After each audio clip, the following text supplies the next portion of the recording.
এই পুরুষ লিঙ্গের আঘাত চামড়া সর্বপ্রথম কে কেটেছিল জানেন? শুনে নিন। 82 বছর বয়সে জঙ্গলে কুড়ুল দিয়ে নিজে নিজে আল্লাহর হুকুমে হযরতে ইব্রাহিম খলিলুল্লাহ, ইতিহাসটা জানো না? তো ইব্রাহিম নবীর সুন্নাতটাকে আমল করা হয়। ইহুদিরা করে, খ্রিস্টানরা করে, মুসলমানরা করে, অমুসলিমরা করে, ইত্যাদি ইত্যাদি। পুরুষ লিঙ্গের আঘাত চামড়া কাটার নাম শুধু মুসলমান নয়, মনে রাখবেন। কেন বললাম শুনবেন? শুনে নিন। সারা পৃথিবীতে সমীক্ষা বলছে 110% অমুসলিম বিভিন্ন কারণে পুরুষ লিঙ্গের আঘাত চামড়া কেটে বাদ দেয়। 140% ইহুদি বিভিন্ন কারণে পুরুষ লিঙ্গের আঘাত চামড়া কেটে বাদ দেয়। 150% খ্রিস্টান বিভিন্ন কারণে পুরুষ লিঙ্গের আঘাত চামড়া কেটে বাদ দেয়। 99.9% 100% বলবেন না। নেপালে গিয়ে বুঝতে পেরেছি মুসলমানদের অবস্থা কি। ভারতবর্ষ, নেপাল, বাংলাদেশ ঘোরা মানুষ তো, বাস্তবটাই বললাম। 199.9% মুসলমান বিভিন্ন কারণে পুরুষ লিঙ্গের আঘাত চামড়া কেটে বাদ দেয়। এখন পুরুষ লিঙ্গের আঘাত চামড়া কাটলেন কেন? চলো মেডিকেল সায়েন্স কি বলছে দেখি। মেডিকেল সায়েন্স বলছে কোন পুরুষ যদি তার পুরুষ লিঙ্গের আঘাত চামড়া কেটে বাদ দেয়, কমসে কম এই পৃথিবীতে 3টে রোগ থেকে সে বেঁচে থাকতে পারবে।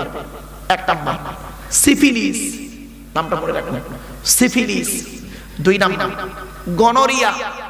3 নাম্বার ওই জায়গার ক্যান্সার থেকে বেঁচে থাকতে পারবে। তা আপনি কোন ধর্মের মধ্যে আছেন বুঝতে পারছেন?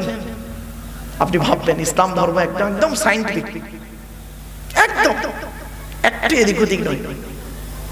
এই জন্য বক্তব্যের শুরুতেই আমি আপনাদের 4টে কথা বলে নিচ্ছি। এই 4টে কথা একটু মাথায় রাখুন আমার বক্তব্যের শুরুতেই। 1 নাম্বার প্রিয়জন প্রয়োজন। কি বললাম বাবা একটু বলে? প্রিয়জন প্রয়োজন। এখানে বসে বসে ভাবুন আপনি আল্লাহর প্রিয়জন না আল্লাহর প্রয়োজন। এখানে বসে ভাবুন, উত্তরটা যদি পেয়ে যান জানবেন আপনার ওয়াজ শোনা হয়ে গেছে। এমন একটা শব্দ আপনাকে জানালাম, এই কথা আজকের বাড়ি থেকে স্ত্রীকে বলবেন, আমি তোমার প্রিয়জন না প্রয়োজন। উত্তরটা পেয়ে যাবেন। পীর মুরিদ শিক্ষক ছাত্রের মধ্যে আলোচনা করবেন প্রিয়জন প্রয়োজন, এর আলোচনা অনেক বড়, জাস্ট জিস্টটা বলে দিলাম। 2 নাম্বার আবেগ আর বিবেক। কি বললাম বাবা একটু বলে? আবেগ আর বিবেক। ইসলাম আবেগের ধর্ম নয়, ইসলাম হলো বিবেকের ধর্ম। ইসলামে আবেগের কোনো জায়গা নেই।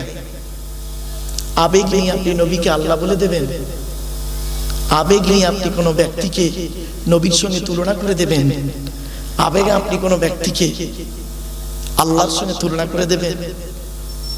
ইসলাম এটাকে অ্যাকসেপ্ট করে না, কোরআন এটাকে গ্রহণ করে না। একটা ছোট উদাহরণ দিই আপনাদেরকে, দিলেই ক্লিয়ার হয়ে যাবে। ইহুদিদের হেদায়েতের জন্য আল্লাহ একটা নবী পাঠিয়েছিলেন। নবীটার নাম হলো উজায়ের আলাইহিস সালাতু সালাম। তো ইহুদিরা উজায়ের নবীকে ভক্তি করতে করতে করতে করতে আবেগে কি বললো শুনবেন? এই উজায়ের নবী নয়, উজায়েরকে কেউ নবী বলবে না তোমরা। বললো কে? উজায়ের আল্লাহর বেটা। নাউজুবিল্লাহ বলে। দেখলেন আবেগ কোথায় নিয়ে চলে গেল, বেঈমান হয়ে গেল। আবার খ্রিস্টানদেরকে, নাসারাদের কাছে আল্লাহ একজন নবী পাঠিয়েছিলেন, নবীটার নাম হলো ঈসা নবী, জানেন? ওরা আবার এই ইহুদিদের থেকে আরো একটু বাড়া, কোরআনে আছে সালিসুল সালাসা, 3 দলে বিভক্ত হলো। এক দল বলল এই ঈসা নবী নয়, ঈসাকে কেউ নবী বলবে না। তো বলে ঈসা কি? বলে ঈসা নিজেই আল্লাহ। নাউজুবিল্লাহ। দেখেছেন আবেগ কোথায় নিয়ে যাচ্ছে? আর এক দল বলল, ঈসা আল্লাহ হলে তাতে দেরিতে এলো কেন? তো তোরা কি বলছিস? বলছি ঈসা আল্লাহর বেটা। নাউজুবিল্লাহ। আর এক দল কি বলল শোনো, আর এক দল বলল ঈসা আল্লাহও নয়, আল্লাহর বেটাও নয়, তবে কে? ঈসা হলো আল্লাহর নবী, আল্লাহর বান্দা। এই বিশ্বাসে ছিল মোট পৃথিবীতে 12 জন লোক। কত কত কত? এটা মাথায় রাখেন, 12। এই 12 সংখ্যাটা মনে রাখবেন। 12 জন লোক, এদেরকে বলি হাওয়ারি। 12 জন লোক ছিল ঈসা নবীর সঙ্গী। যেদিন ঈসা নবীকে চৌথ আসমানে তোলা হয়, ঘরটাকে ঘিরে ফেলা হয়েছিল, ঠিক আছে, ঘরটাকে ঘিরে ফেলা হলো। এই 12 জন লোক ছিল ঈসা নবীর সঙ্গী কাছে। এর অনেক আলোচনা বা কোরআন থেকেও আছে, বাইবেল থেকেও আছে, তো মানে অন্যান্য কিতাব থেকেও আছে। ওদিকে আমি যাচ্ছি না বাবা, যেহেতু আপনারা সকলেই মুসলিম, তো কোরআনের মুহাম্মদ সাল্লাল্লাহু আলাইহি ওয়াসাল্লামের আলোচনা হবে এ প্রসঙ্গে, এই দিকে আলোচনা রাখবো। জাস্ট একটু ইঙ্গিত দিলাম। চলো এখন কোরআনে কোথায় লেখা আছে এই কথাটি, এটা তো জানতে হবে। আমি রেফারেন্সটা দিচ্ছি, 10 নম্বর পারা, 10 নম্বর পৃষ্ঠা, 11 নম্বর লাইন, সূরার নাম সূরা তাওবা, 30 নম্বর আয়াত। ওয়াকালাতিল ইয়াহুদু উযাইরু ইবনুল্লাহ, ইহুদিরা উযাইরকে আল্লাহর বেটা বলল। ওয়াকালাতিন নাসারাল মাসীহু ইবনুল্লাহ, আর খ্রিস্টানরা ঈসাকে আল্লাহর বেটা বানালো। এজন্য আবেগ আর বিবেক, আবেগ নিয়ে চলবেন না বাবা, বিবেক নিয়ে চলুন। আমার বক্তব্যের শুরুতেই দুটো শব্দ বললাম। 1 নম্বর কি বললাম বাবা? প্রিয়জন, প্রয়োজন। 2 নম্বর কি বললাম এখনই? আবেগ আর বিবেক, দুটো শব্দ। 3 নম্বর শব্দটা শুনুন, ভালোবাসা, ভালো লাগা, দুটো এক নয়। এখন আমাকে আপনার ভালো লাগছে, কিছুক্ষণ পরে নাও লাগতে পারে, স্বাভাবিক। এজন্য ভালোবাসা হলো আলাদা, চিরস্থায়ী, আর ভালো লাগাটা হলো ক্ষণস্থায়ী। আমার বাপেরা, ওয়াজ শোনার লোকের অভাব, আওয়াজ শোনার লোকের অভাব নেই। ম্যাক্সিমাম হাই স্কুল কলেজগুলোতে যাই, তো এমনি জলসা এখন কম করি, হাই স্কুল কলেজগুলোতে একটু বেশি যাই, আল্লাহ নিয়ে যায়। তো সেখানে দেখেছি তার এই কথাগুলোকে খুব মনোযোগ সহকারে অ্যাটেনশন নিয়ে শোনেন। ভালোবাসা, ভালো লাগা, ইসলাম ভালোবাসার ধর্ম, ভালো লাগার ধর্ম নয়, ঠিক না বেটা? ইসলাম এমন ধর্ম নয়, কোরআন হাদিস এমন নয় এখন আপনার ভালো লাগছে আর 3 দিন পরে খারাপ লাগবে, এরকম। আমি কি বোঝাতে পারছি আপনাদের? আচ্ছা বাবা, আমার কথা আপনারা বুঝতে পারছেন? একটু দয়া করে বলুন না বাবা, বুঝতে পারছেন তো? শোনেন, ওয়াজটা কি জানেন? ওয়াজটা কি? শুনে বুঝে আমল করার নাম হলো ওয়াজ। শুনে বুঝে আমল করা। আপনি শুনবেন, বুঝবেন না, তাহলে বেকার।